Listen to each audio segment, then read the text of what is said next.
Hey guys, today I'm going to show you how you can MIDI map your own samples in Garageband without any third-party plugins. Okay, so the first thing you have to do is go up to track, add a new track, add a software instrument, press create. I'm going to go down to this little bit here.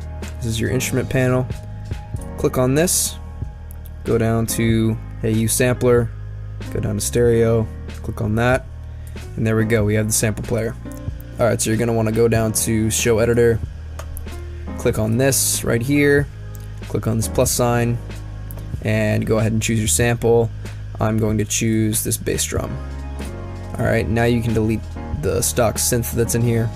And so if you are wanting to do something like drums, where you want a separate track for each drum, I'm going to show you a really fast way you can do that. So go down to where it says tracks pitch while you have the sample selected, and click off. Alright, so now each of these keys will play the sample and it will not edit the pitch of that sample. Now you want to go to layer 1, go to trigger, and select key down, ignore, key up. What this is going to do is it's going to play the entire sample regardless of how long you hold down your MIDI trigger. So doing it the way I've just shown you will cause any point on the piano roll to be considered a kick drum hit. So it doesn't matter where you put this, it's going to be a kick drum hit. So you don't have to go and move it and put it in the right position. So that only really works if there's one sample being played in the track. But if that's what you're looking for, like with the drums, that's what you're going to see a lot, this is super fast and super easy to set up. So let's say you want to add a lot of samples in the sampler at once.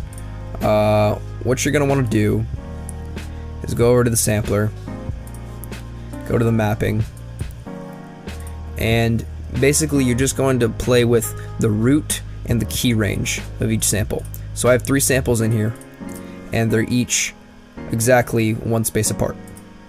So this is one of my toms. I have it set root C1, key range C1 to C1, so it's only going to hit right here.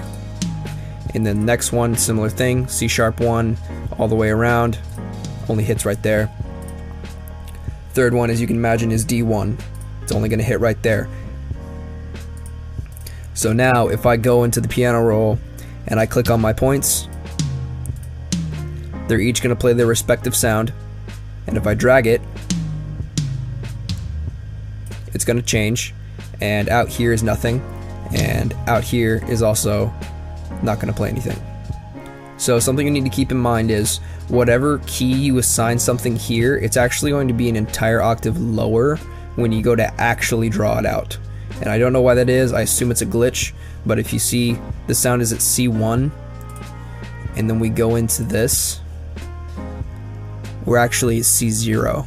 So with the free sampler native to GarageBand, you're going to have some hiccups, but this is a really small hiccup, and so far it's been working great. So if you guys want to know a little bit how I did my drums, I'll start off with this. This is just the native East Bay GarageBand drum kit. This is acting as my room mic, so it's just basically like reverb, and I'll show you the effects on that. Just some EQ to cut out some stuff that was a little too overbearing for it just being reverb, and then this is the reverb that I used.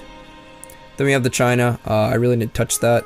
There's literally nothing on here. These are just the plugins that were already here. Kick drum, just put a little EQ on it.